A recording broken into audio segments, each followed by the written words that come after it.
Usia abang berapa sekarang? Usia, Iya. umur Iya, umur 15. 15, Masya Allah. Besar ya. Abang waktu belajar di sini apa yang disampaikan gurunya? Kalau kesulitan itu mengajar peserta didik pasti ada, tapi di mana lagi kita dapat menemukan dari kesulitan itu, ataupun kita bilang solusi ya kalau biasanya. Jadi kalau kesulitan ini nanya kan kesulitannya apa? Nah, kalau kesulitannya saat ini dari satu peserta didik contohnya atau semua? Oke, misalnya gini, kita itu kan belajarnya sesuai dengan kemampuan anak juga, sesuai dengan kebutuhan anak tadi. Jadi kita paksakan juga nih, namanya kan anak tunagrahita. Kalau kita paksakan belajarnya, mereka ngeblank. Nah, bosan, mereka tuh nggak mau belajar kan gitu. Jadi kalau kayak saya kebetulan ibu kan ngajar di kelas 12 SMA. Jadi sebelum belajar tadi kan ibu udah ada Senin.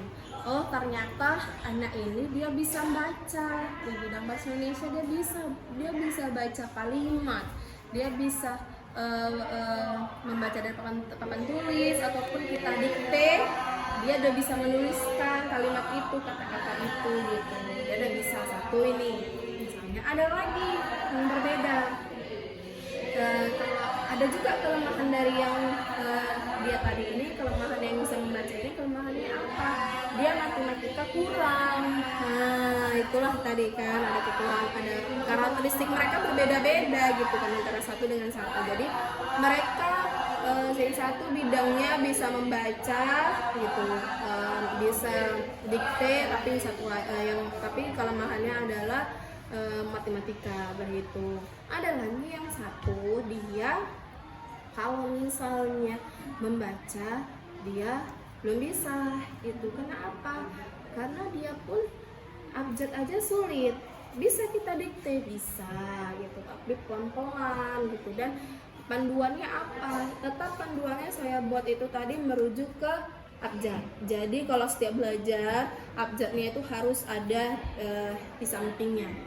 Jadi kalau dia nggak tahu, saya suruh eja gitu kan. Kalau misalnya dia tahu, ya udah tulis gitu. Nanti tulisnya di buku yang lain dulu supaya nggak bersalahan di buku yang sebenarnya, nggak tipu-tipu terus. Jadi kalau misalnya tahu langsung kalau saya bilang benar tulis di buku, kalau salah bukan itu, tidak, itu salah apa hurufnya gitu. Misalnya kita buat ya, saya gitu kan, saya suka susu gitu. Jadi saya bilang saya, kita masih harus ada penekanan. Nah gitu. Kalau iya sama tunagrahita ini beda sama formal tadi. Itulah kita sebagai guru tunagrahita ini yang berkuat khusus, kita harus sabar. Jadi sabaran kunci utama. Iya, kalau kata kunci hidup saya saat ini semenjak saya menjadi guru penggerak itu ada 4. Sabar, dan ikhlas. Itu dia. Kenapa saya bilang sabar ya, ini ada 3 dan banyak. Memang guru itu harus dituntut sabarnya banyak. Adik-adik lah nanti nih ya, kan jadi calon guru ya nantinya ya. Amin. Nah jadi kita harus banyak sabar. Nggak hanya ke anak berkebutuhan khusus, tapi ke anak umum formal pun kita harus sabar. Sabar kita banyak. Sabar kita harus luas, sabar kita harus berlimpah. Kalau kita udah sabar, kita pastinya dalam proses pembelajaran kita ikhlas.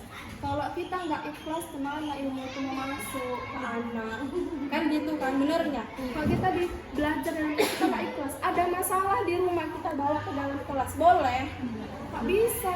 Kalau kita ada masalah dalam kelas, sebelum masuk ke pintu, kita buang dulu masalah kita kan gitu. Kalau mau nangis aja di jalan kan gitu, kalau ibaratnya kan gitu. Jadi kalau udah masuk kelas fresh, pikiran harus ke peserta didik kita, nggak boleh ke yang lain-lain kan gitu. Jadi kita belajarnya ke anak-anak, jadi anak senang gitu. Jadi kita belajarnya ikhlas, anak dapat ilmunya, dapat manfaatnya gitu. Jadi kalau kesulitannya tadi ya anak balik ya, kalau kesulitannya tadi anak 1 jago bahasa Indonesia tapi kurang di matematika. Yang satu lagi karena dia sulit bahasa Indonesia bisa, cuman harus jadi pelan-pelan. Saya suka susu. Saya huruf apa? S ya S. Sa A ya A. Y ya dia nggak tahu kan gitu. Y mana Y gitu kan, tahu mana Y nggak tahu. Coba cari huruf abjadnya, di sebelahnya harus ada ini, saya dampingi A B C sampai Y. Bisa nggak dia menemukannya? Kalau nggak bisa menemukannya, saya bantu. Kalau bisa, pertama saya ajarkan dia bisa dulu untuk menemukannya. Kalau tidak bisa, baru saya bimbing kan gitu. Nah, jadi kalau dia udah tahu, ya udah ya A gitu. Kalau su kita harus ada A I U E O. Kalau saya ngajarnya dalam kelas ya. Jadi kalau mulut ibu terbuka lebar huruf A, biar dia apa? Ingat. Dia kan udah lemah kognitifnya, intelektualnya. Jadi dengan cara apa? Saya tadi itu ya dengan cara penekanan suaranya, harus ada kata yang dia ingat. Oh ternyata huruf ini S kan, S kan gitu. Kalau mulutnya buka lebar A. Kalau U dia tahu su katanya. Nah gitulah, memang ibaratnya kita macam orang apa ya, cuman itulah tadi seorang guru itu prosesnya adalah menuntun murid kita gitu. Jadi susu terus lagi u lagi atau suka k ya bisa juga dia nulis huruf K dan ditulis huruf A. Nah gitu. Jadi kalau nanti dia bilang B dan ditulis dia E. Nah, kadang kan anak ada kesalahan itu namanya disleksia atau dis apa gitu, nanti bisa kita cari sama-sama keterlambatannya. Jadi itulah dia tadi kan, kalau saya penekanannya kalau ke bahasa Indonesia ya, kalau ada bahasa Indonesia. Jadi kalau ada CP-nya membuat kata sederhana atau membuat kalimat sederhana ya itu tadi gitu. Jadi ibaratnya satu anak ini dia bisa dan satu anak ini dia jarang sekolah. Nah, kenapa jarang sekolah? Karena dia orang tuanya laki-laki udah meninggal, yang perempuan nggak di sini, kerjanya di luar negeri, dia di sini diurus sama kakaknya. Namanya kalau udah orang tua ini dan ada dua-dua kan anak kocar kacir ya, kurang perhatian. Sedangkan anak berkebutuhan khusus kan sebenarnya penuh dia perhatiannya. Nah jadi pula lingkungannya yang kurang mendukung, kurang baik. Nah jadi kadang dia, kalau saya satu ini tidak memaksa dia sekolah, jadi kalau dia mau sekolah silahkan, nggak mau juga nggak apa-apa. Kenapa saya bilang gitu? Kalau saya paksa dia sekolah ya dia udah dewasa, aura dia udah bisa ya ini kan aku udah bisa gitu kayak kamu kan, gitu. Kamu udah bisa milih sendiri kalau mau sekolah. Cuman apa kendalanya bagi saya gitu, apa yang saya butuhkan? Sekolah yang rajin, saya bilang sekolah yang rajin. Supaya apa? Nanti kalau pigi-pigi kita bisa ikut. Misalnya kita kan ada kegiatan luar nih, namanya kita sudah sekolah penggerak. Kita juga ada kegiatan pembelajaran di luar untuk memenuhi kebutuhan anak didik kita yang lainnya semuanya gitu. Jadi ya kunjungan lah gitu ya, yang bisa membuat anak itu menambah ilmunya tidak hanya di kelas aja, makanya di lingkungan sekolah saja, tapi mereka di luar juga. Nah gitu, mereka harus mengenal lingkungan yang ada di luar gitu. Kayak misalnya kemarin kami ke Basarnas, ke perpustakaan daerah, ke museum. Mereka harus juga tahu lingkungan ataupun kultur yang ada di kota mereka. Apa aja sih tempat-tempatnya gitu untuk belajar kan. Jadi gitu dia. Jadi kesulitan tadi bisa saya kondisikan dengan cara apa? Saya menemukan solusi dulu. Anak ini bisanya gini, dengan cara apa? Dengan cara seperti ini. Tentunya prosesnya tadi saya memakai pembelajaran berdiferensiasi. Ya, tetap saya pakai ini. Karena kan kita sudah kurikulum merdeka. Sekolah sendiri ada pelatihan khusus Nah ada. Kalau kita pelatihan kita banyak. Kita kebetulan guru-guru dari bukan dari non PLB. Kalau dari PLB itu sebenarnya kita udah pensiun, itu Bu Muna. Bu Muna yang tadi jadi pembina, beliau itu dari PLP, tapi beliau kan udah pensiun. Kalau guru-guru yang lain ini kita dari non PLB. Apa non PLB sama seperti kalian semua. Ada dari bahasa Indonesia, saya sendiri bahasa Indonesia dari UMN. Saya tamatan dari UMN dari 2017. Saya tamat 2017, saya ngajar di sini 2014. Jadi saya udah ngajar di sini kuliah. Prosesnya panjang, banyak pengalamannya, banyak lika-likunya, banyak senangnya. Kita kan belajar ini kan nggak harus pintar kan gitu, nggak ada anak yang pintar, nggak ada anak yang bodoh kan gitu. Jadi gimana Bu supaya kita bisa, ya bukan guru ya yang maksudnya bukan peserta didik yang belajar sebenarnya, kalau menurut saya ya bukan peserta didik yang belajar sama guru, tapi kita yang belajar sama peserta didik yang ngajarin kita. Bukan kita yang ngajarin guru, bukan kalau sebenarnya ya, tapi peserta didik yang ngajarin kita gitu.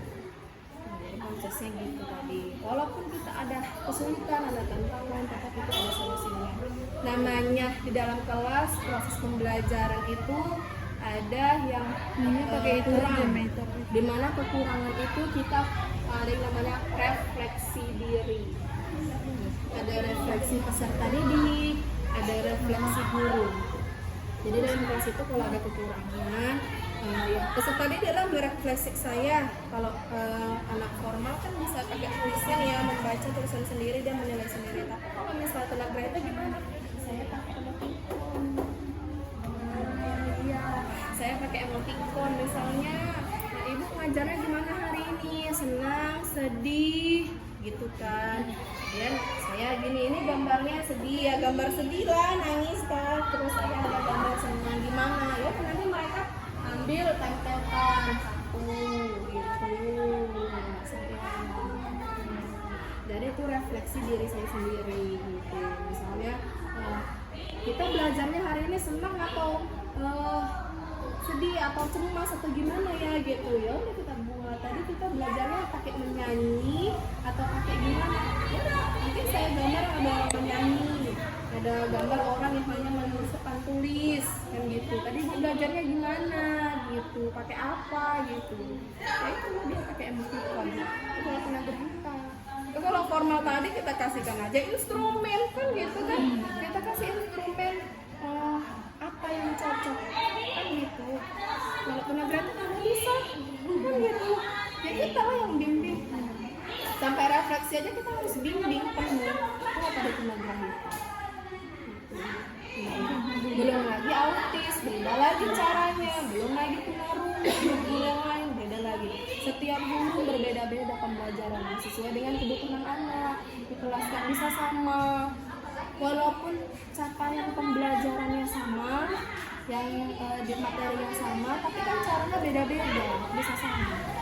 Dan biasanya saya kalau belajar dalam kelas itu saya suka kolaborasi, karena di kurikulum merdekanya juga salah satunya adalah kolaborasi, baik kolaborasi dengan guru-guru dan baik dengan kolaborasi dengan peserta didik. Jadi saya suka kolaborasi, iya. Karena kalau menurut saya cuma 2 orang kan kurang sepertinya. Jadi gimana nih supaya saya menghidupkan suasana belajar kelas saya? Gimana nih caranya saya hidupkan? Ya udah, supaya dengan kolaborasi tadi nggak apa-apa, nggak masalah mau 2 kelas, 3 kelas, bahkan kayak seni tari itu ada kami pembelajaran seni di kemudian seni tari.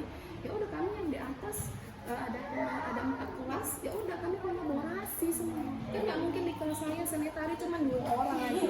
Bisa cuman ada yang satu kaku, kurang dia motoriknya, yang satu lagi bisa. Kan saya bilang cipta suasananya kan kurang kan gitu kan. Jadi gimana caranya supaya si anak ini tetap semangat belajar di seni tari kan gitu. Itu kan kita asesmen diri kita kan, asesmen peserta didik kita kan, gimana caranya kan gitu. Ya udah kita kalau bareng simpan itu. Udah ada orang yang bilang alah ribet kali begini. Ya nggak ribet sebenarnya masing-masing. Jadi gurunya juga dituntut kreatif, kita menciptakan gerakan sendiri. kolaborasi gini guru gimana ya supaya kita ngajarin ke murid. Gitu. Iya, yang lebih mudah untuk anak-anak gitu. Kalau kebanyakan gerakan pun anak tunagrahita nggak ingat. Tapi tetap anak ini bisa selaras dengan lagu, dengan musik tarian. Makasih banyak ya Bu. Iya. Ibunya. Iya. Jadi saran ibu untuk adik-adik ini, dulu pun ibu pernah jadi kayak adik-adik ya, pernah kayak jadi kamu dan kamu. Intinya tetap semangat belajar ya, semangat belajar. Prosesnya itu nggak ada yang instan, nggak ada yang cepat. Iya, semua butuh proses, apapun itu semua butuh proses. Yang ada yang instan, nggak ada yang cepat. Jalani aja, nikmati, belajar terus belajar. Intinya belajar itu nggak ada kenal batas usia. Kayak seperti saya aja pun udah berumah tangga, saya udah jadi guru, saya harus belajar lagi, gitu kan, gitu ibaratnya. Capek lah aku, asik belajar aja, kuliah aku udah belajar, sekarang aku udah nggak boleh gitu kita kan. Namanya kita seorang guru, kita memanusiakan manusia, kan gitu kan. Itu dia tadi. Jadi sarannya tetap semangat untuk adik-adik, nggak boleh putus asa, nggak boleh menyerah. Kalau nanti di lingkungan kampus ada menemukan suatu permasalahan, diselesaikan kan gitu. Pasti semua ada solusinya. Namanya kita sebagai pendidik, suatu saat kita akan terjun kan, gitu kan. Nah, suatu saat kita pasti akan terjun ke sekolah. Nah itu seperti saya juga pada dasarnya juga banyak belajar. Tadinya saya nggak tahu, saya jadi tahu kan gitu. Tapi tidak semuanya saya lantas terus tahu semuanya. Itu tadi saya perlu yang namanya masih belajar. Haus akan ilmu. Haus akan ilmu dan tuntutlah ilmu ke negeri sendiri. Kalau tantangan itu biasa. Cemuhan orang begini